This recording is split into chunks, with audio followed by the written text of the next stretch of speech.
in the shoes of angels, role-playing the holy. How charming is divine philosophy? Not harsh and crabbed, as dull fools suppose, but musical as is Apollo's lute, and a perpetual feast of nectared sweets where no crude surfeit reigns. John Milton, 1608–1674, in Nomine offers the opportunity to get inside the head of an angel, to explore divinity as a character trait. In Angels Who Walk Among Men, divinity, literally godlikeness, often conflicts with humanity, as the creatures of heaven learn to live like the creatures of earth. While players know what it's like to be human, to love, to fear, to doubt, to question, some elaboration might help on what it's like to be a little more like God. Only one rule applies. Angels are individuals, even if they aren't the individualists that the demons are. Beyond the danger of dissonance, which an angel ignores at his peril, angels are free to act however they please, and think about whatever they like. Some angels spend their days floating amongst the clouds, playing a harp and thinking placid thoughts about recycling. Others spend a lot of time rubbing their vessel's bruised knuckles in dark alleys, contemplating the relative merits of a jab to the nose or hook to the ribs. There is only one code, one absolute purpose that binds all angels by a common thread: serve God, make the symphony strong. Beyond that, each angel serves his divine purpose in ways that are unique, and some ideas of holy service flatly contradict each other. This chapter describes some of the more common traits of angelic behavior, and the reasons behind them. Each point covered holds true in a general sense for all angels, but some choirs, and the followers of some superiors, are notable exceptions. Divinity and identity. God can't be selfish, self-centered or self-absorbed. God is everything, the name Eve gave to the consciousness of the universe itself. Unselfishness is an important part of divinity. At the opposite end of a long spectrum are the demons, each a lonely symphony of their own, existing within the larger one, and demons rarely care about anything beyond their own skin. Everything else sits in between. Humanity is the most remarkable, capable of real identity and real empathy at the same time. Humans at their best have a strong individual streak complemented by a strong sense of the world around them, and of the people that are important to them. This is a trick that most angels have trouble with: selflessness. An angel is a vital engine of reality, an instrument most fulfilled when its song blends perfectly with the symphony, adding to its strength without detracting from the big picture. By contrast, a demon can be seen as the jerk in the third row shouting "Free bird" at the conductor and laughing his head off. Angels are much more aware of their place in the grand scheme of things than are humans. That makes them less occupied with themselves. This is a double-edged sword when dealing directly with humanity, which is why the more divine choirs, the seraphim in particular, have such trouble doing so. An angel belonging to one of the higher choirs, or one who hasn't been among humans in a long time, will likely retain a concept of sympathy that can seem cold to human eyes. A comparative example: when humans see a woman crying, they see a person in pain. When an angel sees a woman crying, he sees a wound on the fabric of the universe, a jarring note in the symphony. Because an angel is truly aware of the depth and breadth of reality, he tends to view any given human as an abstraction. Relating to a mortal as an individual can require real concentration, and a serious shift in viewpoint. More importantly, angels to some extent see themselves this way. Less as individuals, and more as one part of the greater whole that is the divine symphony. Even cherubim, who can devote themselves entirely to a single person, often remain blind to that person's real feelings, seeing human well-being in terms too simple and broad to really be human. Angels that spend a lot of time working at the corporeal level are more sensitive to the individual, and more aware of their own identity, as well, but that's something that even a Mercurian has to learn, first time out. The more time that angels spend around humanity, the more human they become. This is what brought the Grigri down entirely, and it's caused many an incautious angel to fall. To succeed on Earth, An angel must learn to walk a careful balance between staying too distant to understand those he is trying to save, and getting so close that he becomes in need of salvation himself. When designing an angel for play, consider carefully just how much of a sense of self, and a sense of others as individuals, the character will have. The angel's choir and previous experience among mortals will give a rough beginning, but the angel's own motives and personality determine the final picture. Connection to all. Angels, and the fallen, are creatures of concept. Where a man is content just to find meaning in the world, and maybe mean something good to someone else, an angel needs to embody meaning, to become the manifestation of an idea. Humans yearn for connection with one another, with the world. But angels make the songs that sing through every heart. Simplicity and confidence. Angels aren't as personally complex as humans. Perhaps more important, they don't have the need to be complex that most humans seem to have. Angels love simplicity, and often the older and more powerful an angel gets, the simpler he becomes. Remember that the angelic idea of social climbing boils down to become the embodiment of a single, abstract notion. It's a gentle curve that begins when an angel first comes into being. The first few years of a young angel's existence are spent in a state of ravenous curiosity that is ultimately satisfied as the angel learns that he is very much connected to everything, and that every action he takes sings out into the symphony, forever. Angels tend to be very personally secure because they learn at an early stage of development that they're very important, that the tiniest waves they make are never truly absorbed by the oceans of reality. Every angel's actions are immortal. Only when an angel performs some harmful act does his confidence become shaken, and that can become a great tragedy. In their early days of exploring, each angel finds a handful of concepts that resonate with personal importance. Throughout an angel's life, those concepts shape his personality and outlook. Most word-bound angels will say that they gain their fascination with their word while still earning their wings, so to speak.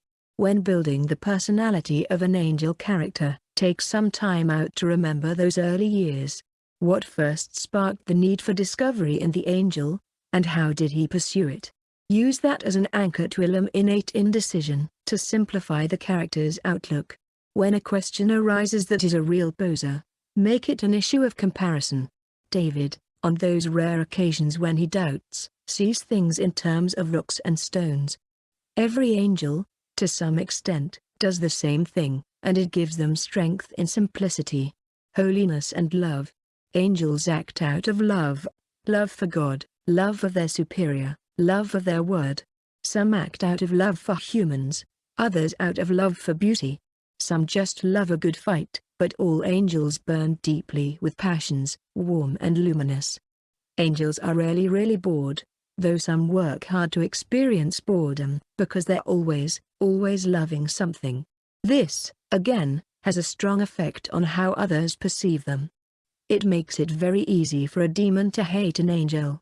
Because when all you care about is yourself, there's nothing more irritating than somebody in love. The human reaction to this will depend greatly on how things are going at the time for the human.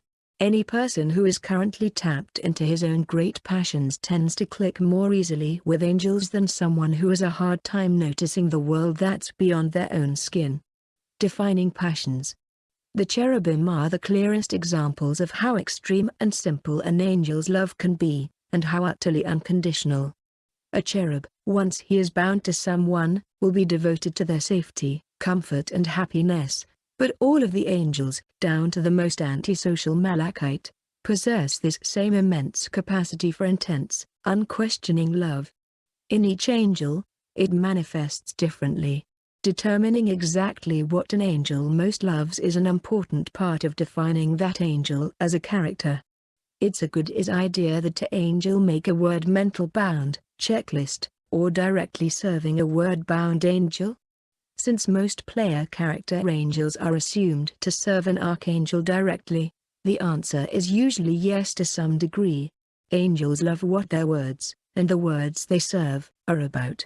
Angels of Janus, for example, don't just serve the concept of chaotic change, they love chaotic change. It excites them, it gets them going, and that means more of it tends to happen when that angel comes to town. Angels, as a rule, shouldn't treat their word, or the word of their superior, as a job. They should treat it as a driving passion. As with humans, though, some angels aren't too vocal or expressive about their passions. With some, it burns. Who quietly are inside, the angels' but friends still burns among deep. The celestials. Some angels are loners, they keep to themselves and their work, and team up to serve a cause, not to be chummy. Find a Malachite of Lawrence for a good example, just don't bug him while he's busy. Other angels have lots of friends, not just among other angels, but among the saints and spirits and others. And when an angel calls someone friend, it has a rare, intense quality. Angels love their friends often as much as they love their words. Keep in mind also that word-bound angels tend to choose friends that exemplify the concepts that they embody. In this sense, and in many others, angels are actually simpler other than angels humans. Friends on earth? Same question, different type of answer. Angels make friends among humans for a variety of reasons. Sometimes, it's a life they've saved. Sometimes, it's somebody who helped them understand humanity a little better. Angels tend to love these people just as fiercely as they love anything, but, depending on how open they are about their celestial nature, that might be something they keep hidden most of the time, taking quiet joy whenever they see a human they care about achieve something good, or get through what a rough places spot and in things their lives. Does the angel love? An angel can fall in love with a city or orchard or sewer in a way that doesn't make a lot of sense to many humans. The perspective of the divine is sometimes so large and abstract that angels find symbols hidden in the landscape that have no real meaning on the human level, but that are a source of awe and peace to a celestial, or at least, to that particular celestial. The same can go for the simplest of ordinary objects. This is a very individual trait. Maybe your angel loves an old firehouse in Chicago, maybe what he loves about snow. Choir and superior specifics? If your angel serves Geordie, what animals, in particular, bring him the most happiness? Is there a city zoo that he visits regularly? Is there a nest of eagles that he's taken under his wing? If the angel is an orphanet, where does he most enjoy cutting loose with speed? If he's a Mercurian, what social group does he most enjoy hanging out with? Harmony even in dissent. Angels seek to avoid dissonance, not just in the mechanical sense, but in every sense. Angels are pro-symphony, and that means that every song must blend with every other song to create one strong, powerful force. Every instrument must work in harmony with every other, and angels are instruments. Angels don't always agree with one another. Some angels are mutually hostile. But every angel with a few centuries under his belt comes to a basic realization: God made it all, everything, and it's all here for a reason. When two angels disagree, and they know it, they rarely conflict directly. Rather, the first course of action is to avoid one another, to blend back into company where harmony is maintained for each. Heaven has some of the positive and negative qualities that we associate with any powerful hierarchy. One of those is a chain of command, through which any suggestions for change must be filtered. This can be frustrating to an angel, or a group of them, that has a revolutionary idea that would work, but any other approach sends discordant ripples through the symphony, and nobody in heaven wants that. Angels and humanity. The views and behavior of angels change over the centuries. Angelic society evolves. There are genuine philosophies among the angels, competing schools of thought, trying to work out the meaning of it all. To really understand this would be very sobering to many of the faithful on earth, who take comfort in the knowledge that heaven has all the answers. Its inhabitants don't, and they have argued just as fiercely over the questions as we have. One issue that divides the heavenly schools of thought into distinct camps is mankind's direct knowledge of the divine. Some hold that if all the heavenly host were to appear before mankind, revealed in total glory, mankind's pact with heaven would grow so strong that hell would lose every foothold, and the war would become a foregone conclusion. Others feel that such an act would doom heaven's cause, opening up old fears too fast to prevent a panic, forcing people inside, cowering, to rely on Nibiru's latest broadcast to explain it all before Beleth welcomed them, confused, to their beds. The only thing that the angels agree on is that it would likely bring the war to a premature end, for better or for worse, and that it's likely not worth the risk. The consensus is that some degree of secrecy is essential, at least right now.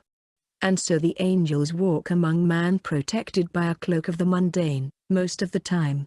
Other sticking points. The role of humanity is the focal point for a number of other philosophical debates apart from the issue of secrecy, and some of these debates drive hard wedges between otherwise compatible angelic thinkers. Here are a few of the major issues. The importance of humanity. Most angels love humans. The war is, after all, about them, more than anything. It's a fight for the hearts and souls of man. But the love of humanity is not entirely universal.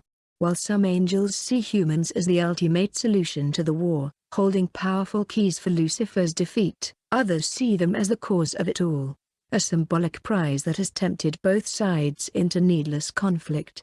Still others think of humans as nothing more than the agreed-upon token of victory, believing that the war is about something higher, or lower, than the fragile mortals. The perfection of man. There is a school of thought that holds that mankind is God's most perfect creation. Clearly, humans possess a balance of qualities that blend the angelic and demonic extremes in interesting ways, and this is pointed to as evidence. Proponents of this kind of humanism point out that humans were created last. After Eve, after the choirs, after the spirits and beasts and plants came into being, came man. Therefore, or so the argument goes, man is God's most perfect creation, since man was the final entry into the race. Many quickly dismiss this by insisting that God is perfection and always has been, and that it is ridiculous to suggest that his creations represent improvements over time. You can't improve on perfection. But the perfection of God, too, is a subject of some heated debate, so that point rarely silences the argument. Instead, it tends to just pull it away from humanity for a while. Another, related issue is the perfectibility of man.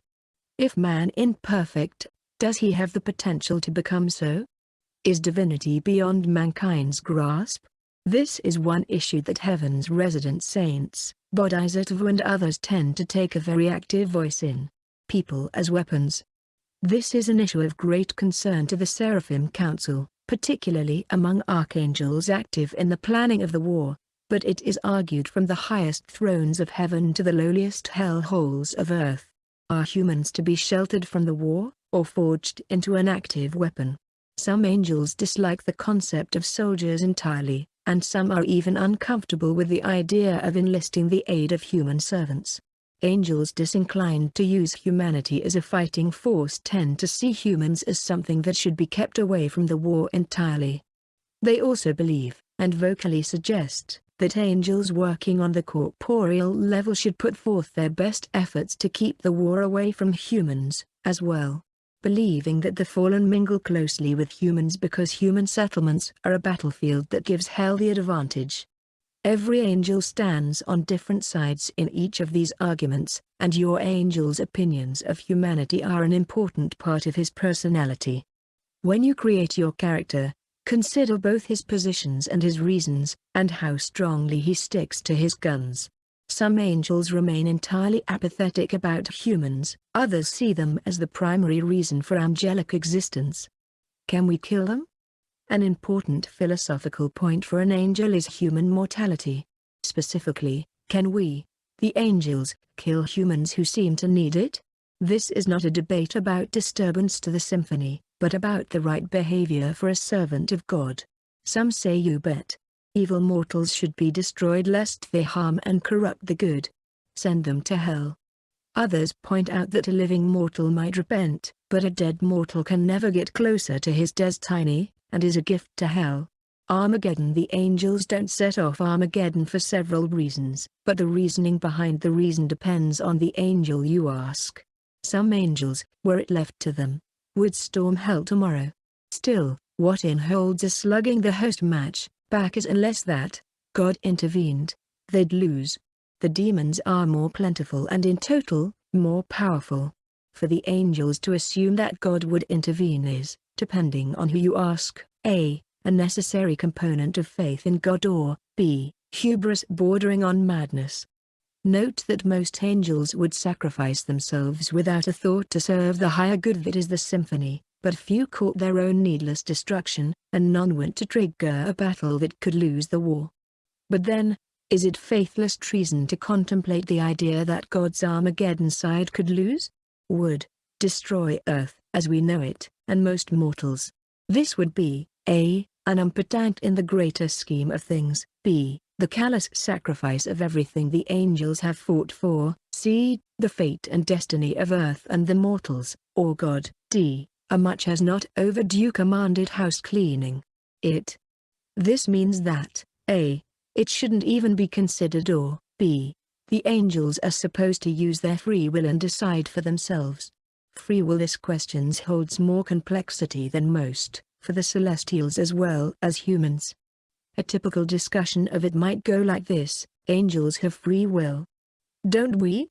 Of course we do. We can fall. Those who fall were fated to do so. They played their part. They were fated to believe they had free will, and that they were doing as they wished. Does that mean that the selfish demons have free will, but we do not? Everything they do is part of the divine plan, too. The demons are the part of the plan that opposes, so the rest may grow stronger. But if everything is part of the divine plan, what is the point of any part of it growing stronger? If the plan is as it is, perfect and unchanging, what use is all the suffering and struggle? We don't understand. It's ineffable. You are fated to ask that question. At this point, if in celestial form, one angel usually remembers urgent business elsewhere. If corporeal, crockery is thrown,